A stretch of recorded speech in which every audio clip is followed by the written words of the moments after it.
kata Pak Gubernur, bumi Kalimantan, bil khusus Kalimantan Selatan, bumi yang religius. Benar itu? Iyalah, tentu yang berkata Pak Gubernur, yang jawab masyarakat. Semua menjawab betul. Nanti kalau ditanya orang, buktinya mana? Buktinya ibu saya tahu sholat, mak saya tahu cara berwudu. Saya lihat dia punya buku kecil, tulisannya Arab tapi bahasa Melayu. Di luar ada tulisan Perukunan Melayu. Ternyata Perukunan Melayu ini ringkasan dari buku tebal bernama Sabilal Muhtadin. Dan Sabilal Muhtadin ini merupakan karya dari seorang ulama tahun 1710. Mudah cara ngingatnya, 1710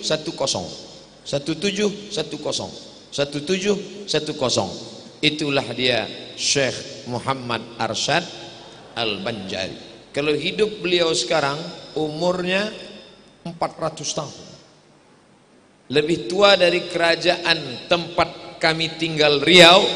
Nama kerajaannya Siak Sri Indrapura 1723. Syekh Muhammad Arsyad Al-Banjari 1710. Lalu kemudian setelah 1710, apakah selesai bumi Kalimantan ini memproduksi, mengeluarkan ulama? Ternyata tidak. 1735 Syekh Muhammad Arsyad Al-Banjari 1735 lahir lagi ulama besar. Kitabnya saya baca, saya lihat dengan mata kepala saya. Nama kitabnya Ad-Durrun Nafis, ditulis oleh Syekh Muhammad Nafis Al-Banjari. Bedanya apa? Syekh Muhammad Arsyad Al-Banjari dalam bidang fikih, Syekh Muhammad Nafis Al-Banjari dalam bidang tasawuf. Sama-sama ulama made in Kalimantan Selatan. Sama-sama pangkalnya 1710 1735. Sekarang kita pindah ke tahun berikutnya 1857. Ada apa lagi? Ternyata 1857 lahir lagi ulama dari Kalimantan Selatan bernama Syekh Abdurrahman Siddiq Al-Banjari, dan di dalam darahnya menetes darah Syekh Muhammad Arsyad Al-Banjari. Sama-sama dari Makkah Al-Mukarramah, kakek buyutnya dari Makkah. Syekh Abdurrahman Siddiq juga dari Makkah Al-Mukarramah. Lalu kemudian seorang sultan dari negeri kami, namanya negeri Indragiri. Saya tamat dari sekolah Madrasah Air Molek Indragiri Hulu. Kami punya seorang sultan, dan sultan itu ingin masyarakatnya mengerti ulama, sayang kepada ulama, mengerti fikih. Maka dipanggillah Syekh Abdurrahman Siddiq menjadi mufti kerajaan Indragiri, bertugas di Indragiri selama 20 tahun lamanya. Itulah yang bergelar dengan nama Tuan Guru Safat.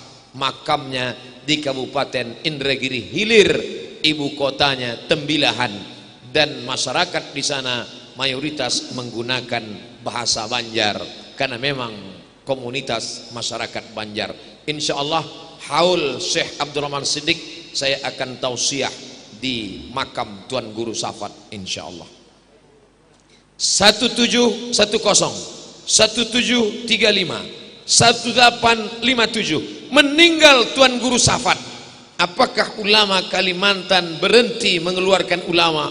Lahir lagi 1942, 3 tahun sebelum kemerdekaan Republik Indonesia, lahirlah seorang ulama bernama Syekh Muhammad Tuan Guru Ijai yang haulnya terbesar se-Indonesia, lebih dari 1 juta orang. Itu produk 1942 17 10 17 35 1857 1960. Kok Ustadz ingat? Lama saya ngapalnya itu.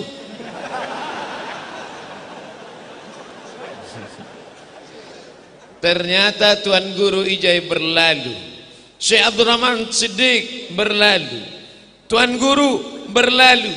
Apakah Kalimantan Selatan berhenti memproduksi para ulama? Tidak, masih ada Tuan Guru Bakhit di Barabai. Saya datang ke sana, majelisnya ramai. Beliau pegang tangan saya. Begitu sampai, dipegangnya tangan saya. Saya heran, kenapa tangan saya dipegang? Supaya muridnya tidak bersalaman dengan saya. Tadi tangan saya tidak ada yang megang, hampir copot tangga. Terima kasih kepada bapak-bapak kepolisian, bapak Kapolda ataupun yang mewakili Provinsi Kalimantan Selatan.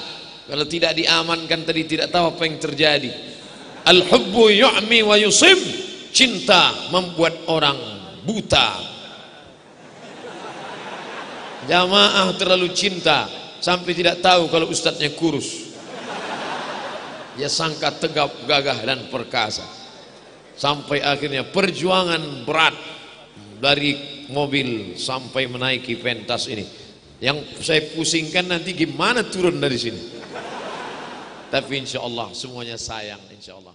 Amin.